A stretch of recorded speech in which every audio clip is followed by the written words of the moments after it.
Hi everyone, and welcome back to Darlene's Creative Studio. I know it's been a little while. I've kind of got sidetracked from my journals, and if you've been following me on Instagram, I have been making some fabric boxes. I came across a video call, I think it was on an Instagram. It was for a free week of instructions on making these fabric covered boxes. And I kind of got hooked and started following them and sidetracked off onto my fabric boxes. And I posted quite a few of them on Instagram. I made a few for my grandkids before we went down to see them. Some little desk caddies I made for them in some fun fabrics. And I made myself a couple of toolboxes to hold all my supplies. This is one of the little toolboxes that I made, and this is all made from chipboard. And you flip it open, and inside it holds all my binding tools. This is my binding toolbox, my sewing and binding kit that I purchased.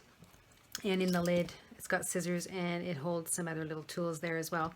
So this was the first one I made, and this one I actually made just from looking at the pictures of the toolboxes. They don't have a kit for this particular one at the time when I was looking online. So I just winged it and made it. So it's not perfect, but I really enjoyed making it. And then I made the desk caddies for my grandkids and my mom, and I made quite a few different things. And then I found this fabric at a thrift store, and I made myself another box, and I actually had the instructions this time. The instructions were for a 13-inch box, and the chipboard that I get, I couldn't order it online. She likes to use 100-point chipboard or 0.10 chipboard, which is fairly thick. It's the thickness of 2 dimes. And so it's sturdier to make the boxes out of, and I could not find that online. I'd have to order it from the UK or somewhere from the States, and it would take forever. So I actually went out and purchased some old binders, and I purchased the older binders that if you pick them up, they're fairly heavy, and you can see that they don't bend. The ones you buy at Staples and Walmart, you can bend the covers, means it's cheap chipboard inside. So I was cutting up some binders and using the chipboard. And this is the one that I made recently, and I purchased this little handle at a little market nearby for $2. And then I made this one where I glued the back so that it didn't open right up, and this one holds some other binding tools. And this is the company that I got the instructions for these boxes. It's called colorwayarts.com. And it's called Cartonage. It's the company, or the way the boxes are made is Cartonage. And you can follow them on Instagram as well. There's tons of different people that make boxes. But this is the fabric that I found. I found 4 pieces, and I think it was just a big large pillow that somebody had taken apart, and they washed it, so it was fraying on the ends. But this was the fabric that I found at a thrift store. So I made myself a toolbox. And then from the scraps, these are some of the little containers that I made. They just hold like remote controls for your TVs and whatever. But these were just scraps of the fabric that I had left over. So I made myself, this is my shipping department box. So this is all my little things that I have on my desk. This is my square, and I have that on my shipping. And then from the little scraps that I had left over, I made a little box to hold my stickers that I put on my packages, and then I made another quickie one for holding my business cards. So this sits on my shipping desk. So you see I got a little sidetracked from my journals and got really hooked on making these little boxes. And this is the chipboard. I'm just going to bring it over and show you. This is the stack of chipboard that I have. These are all little scraps, so I keep all my little scraps, and I keep these in a little basket. Oops, these are all the scraps. But this is the chipboard that I get from inside of a binder. So this one had the rings on the back of the binder, and then the spine did not have the rings attached. It's better to find the one with the rings attached to the spine so that you get 2 solid pieces of chipboard. But this is fairly thick chipboard. So this is what I've been using, and these are just all from binders. And this is the thickness that they like you to use, and it's called 0.10. Anyway, so that's where I got sidetracked from my journals, and I've kind of made a whole bunch of toolboxes and different things, and I'm slowing down on them. So the other day I thought, okay, put that all away and let's get back to cleaning my office out. I've been shipping a lot of Etsy orders and I'm trying to clean up my inventory. So I started going through the bins on my shelf, and I have all this stuff that I've made out of different scraps, Edith Holden envelopes, envelopes out of book pages, and these are from Owl Books. I've made tags. These are more of the envelopes. I keep making things and then I just stick them in a little bin. I've got these little pouches that I was making out of little bags that hold stuff in them. So what I'm thinking of doing is just going through all of my bins and all of the extra envelopes and stuff that I have. I'm going to do up like little ephemera kits and just put a whole bunch of stuff in them. Anything that will fit into a normal mailing envelope. I'm going to say like a 9x6 envelope. I'm going to just fill them with tags, and I've got those little film negatives that are covered, and tags that I've cut, and envelopes that I've made, and I've got tons of fussy cut pictures. I'm just going to start going through that, and I'm going to create some ephemera packs and sell those on my Etsy shop just to kind of clean up my inventory. You know, I've got, these were scraps of some of the craft paper that I made some of my little books out of. So I've got tons of this extra stuff. So I thought this would be nice to make up a little ephemera pack for someone who wants to make some junk journals or their own journals and just need some different variety of stuff. And I know a lot of people sell ephemera packs, but I thought this would just be a good way to kind of clean out my system. So while I was cleaning all of that out, I came across a big pile of envelopes that I've been saving. I have a whole box of all these different envelopes, and I really like the ivory colored envelopes. So I came across these. These are 4x7" envelopes. So they're a different size, and I normally cut my envelope journals to a certain size when I'm making them. And I thought, why not use these as an envelope journal, and I'll just have some fun. So I'm trying to get back into making my journals, stepping away from the boxes, and I came across a bunch of Edith Holden pages that I had pre-cut for some of my little tiny note card journals, and then I also had some of the bigger pages. So again, I'm trying to use what I have in stock. So some of these might go into my ephemera packs as well. But I'm just trying to kind of clear out what I have and use up what I have. So I grabbed those big pages and I grabbed these envelopes, and I thought, why not try and make something out of them? So I grabbed, this is kind of what I've come up with so far. I've taken the Edith Holden page and I've cut it to fit on the front of this envelope, and I've just put two of these envelopes together. So I'm actually just putting two of the envelopes together, and I've added the page to the front. And I'm taking, these are my sticky labels that I've made with my, this is a stamp that I have, and I've used them on tea stain paper, and I made them into labels with my label maker. So I'm adding that on the front. So that's what I came up with for the front, and I'm just tea staining the edges. And then on the back, again, trying to use what I have in stock, I bought a whole bunch of scrapbooking paper from a lady that was clearing out her stash when I was in Florida, and I came across these pages of, these are cardstock, so they're a little thicker, but I really, really liked the color, and I didn't know what to use them for, and I thought they went really, really nicely with the Edith Holden pages. They're all nature themed, and so these are some of the others that I'm going to be making. And I'll just show you some of them. So I'm going to tea stain the edges, and then these are the pages that I'm going to use, and just kind of create these little folders. Let me just move these out of the way here. So I've got a few more. I've started on a couple others. And then this one goes on that one. So I thought they'd be really nice. They're more the nature themed type journals, and I thought this paper would look so nice on the back. So I've cut them down to size, and I've got quite a few there, so I have enough to finish the ones that I'm working on. Where's the one I'm working on here? So I've added that to the back. And then on the inside, I have, what's it called? Tyvek. envelopes, large white Tyvek envelopes, and I put tissue paper on them. So this is the back of the Tyvek envelope, and I've added tissue paper to the front of the Tyvek envelope, and then I've just added some distressing ink to that paper, and I use that for the insides, for the spine, so that you don't just have the envelope showing, and it strengthens the spine quite a bit. So that's what I put on the inside.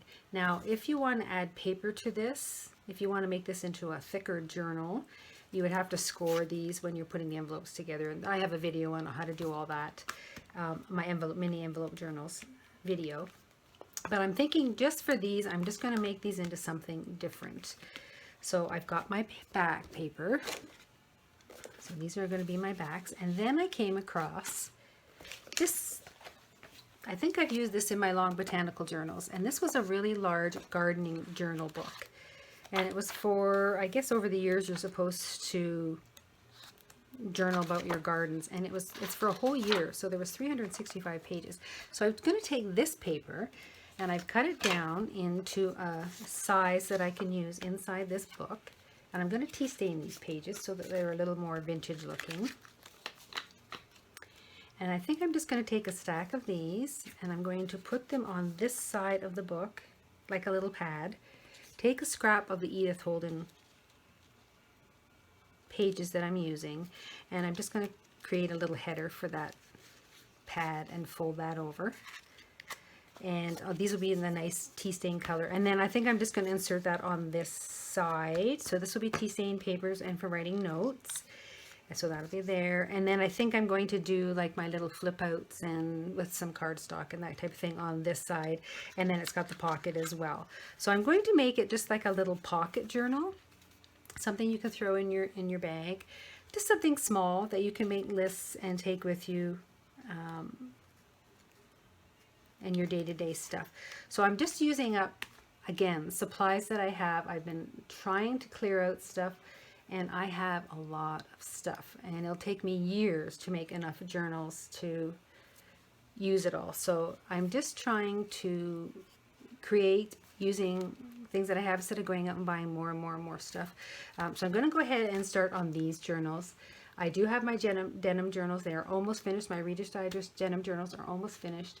And then I'm going to work on a few other things. I've had some ideas. I want to make one of the Pat Rack journals that Nick the Booksmith has made with the upholstery fabric and 2 covers. I've started on a couple of those. So I am getting back into making my journals. I just wanted to touch base and kind of let you guys know that I'm still here. I'm still doing stuff. Just got distracted with some other crafts. I will attach to this video. I do have a small video of when I get one of the binders and I cut open and how I find the chipboard. So I will attach that to the end of this video so that you can see where to find some chipboard. The chipboard is, I think in the video I was going to make it for covers of journals, some little mini journals. I have some watercolor paper that I want to make journals of. So you can use this chipboard because it's nice and thick and sturdy. You can use it for journal covers. You can cover it in fabric. You can cover it in paper, and you can make covers for your journals as well. And I think a lot of people do use that kind of chipboard for the journals. So I just want to show you where you can find it, because it's so hard to find the heavy stuff. It is harder to cut, but it is well worth it because it does not bend as easily or warp. It does eventually if you get it too wet, but it works so much better with the thicker chipboard.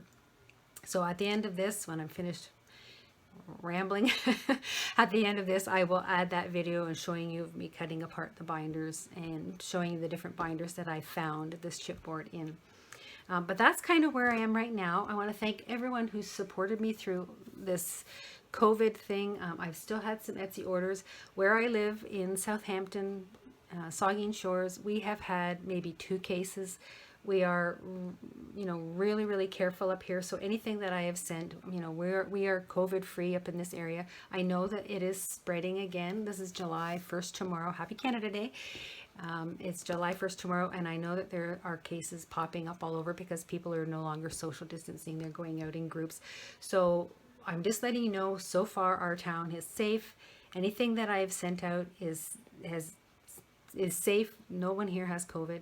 So I just want to say thank you to all of you who have supported me. Alice, you've been so wonderful. I think Alice ordered 5 different times for me in the last month. Thank you so much. I really do appreciate the people that still follow me. And if you like the video, please give me a thumbs up. Please subscribe to my channel. I do have more tutorials coming up. Like I say, I just got sidetracked. I can do a tutorial on one of the little boxes that I make if anyone is interested in that. They are a lot of fun. They are addictive, so be very careful. But that's all. I just wanted to kind of touch base and let you know what I've been up to. And I do have lots of little projects on the side that I will get started on again now that things are kind of settling down here in Saugeen Shores. So happy Canada Day tomorrow. Thank you so much for watching, and I hope to hear from you real soon. Bye for now.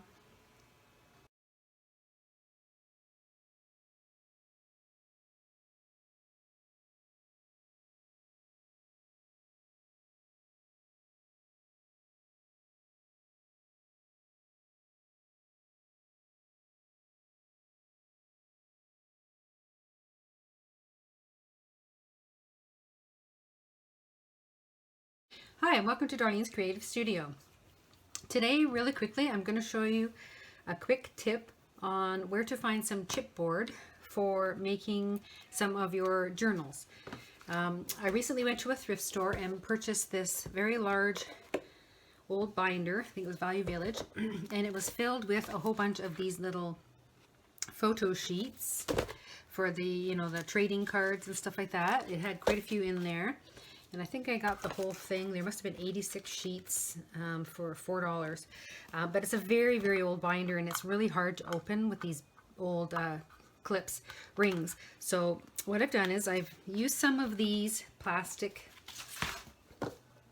sheets, and I made this postage stamp book. And all I did was take some scrapbooking paper, and I cut 2 sheets out along the line there. Which way is up? That's up. Along the line there, and then I just sewed it to the paper before I put the signatures in. I sewed it along there so that there was 2 pockets, and then it ended up that there was it makes a pocket behind if you don't glue it in, if you just sew around the edges. So you take 2 of these sheets, and then I punch some little thumb notches there, and you have to put a piece of paper on top of this plastic when you punch it, because it will not punch the plastic.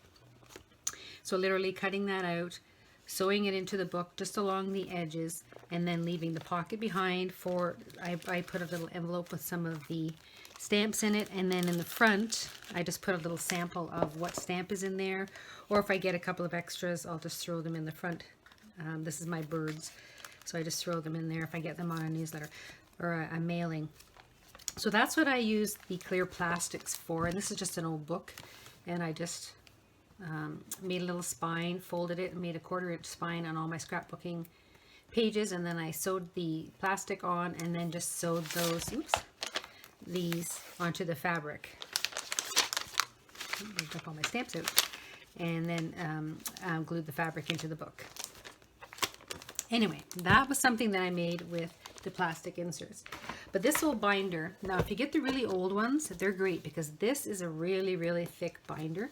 Some of the newer binders, they actually almost glue the plastic to the chipboard that's inside this binder. Now, someone was closing an office and they gave me a whole bunch of binders. Somebody had gone ahead and cut all the binders up because they were old and broken, and gave us all the chipboard at the art school where I worked, and I brought a couple of pieces home. So that's where what I've been using for some of my books. But this one is so nice and thick, and this is the perfect type of thing to use for making books. So all you have to do is just cut along the edge with a sharp knife, and literally just cut away the plastic like that. Pop this piece off like this, and this one's attached to the backboard, so I'm going to cut this piece off. Let's do the front one. I'll show you. Usually they're not attached to the center, they're just attached, like they just have this middle piece, and the binder's normally here. So I'm just going to cut the plastic off like that. And cut this one. And this one was already starting to rip. That's one reason I'm cutting it up. And I didn't really like the clip. So there you go. You've got this really, really thick. It's easy to cut because it's pressed, but it's nice and sturdy. The binder chipboard is very, very sturdy, but it's not that hard to cut. I just use a metal ruler and a sharp knife and cut it to the size I need. And then I use this as my chipboard for books because it's nice and sturdy. Some of the thinner binders, you'll get thinner chipboard, but you can still use it. It's still fairly sturdy, and you can normally tell when you grab the binder. If you can bend it, it's not going to be very good. But if you find some of these really old ones at the thrift stores, you know, the big bulky ones, by all means, cut them up. If you're not going to save them, like this is really, really hard to open, so again, I wouldn't use it. But I'll even cut out this centerpiece. Excuse me. And use that centerpiece. Now normally the rings are on the centerpiece, so you'll get two really nice large pieces of chipboard. So there's a nice spine piece. So what I'm going to do is, these are riveted in, so I'm going to have to cut the chipboard right at the edge where this is riveted in. So I'll just get my knife and I'll cut along the spine here and cut that off. That piece off. Like that. So there you go. You get rid of all this plastic, throw it in the garbage, and I will cut this right along there, and I'll have a nice big piece of chipboard as well. So that's a quick and easy way when you go to the thrift stores. Look out for old office supplies and things in that section of the thrift stores, because this is really, like I say, this is really sturdy chipboard, and it would make great book covers.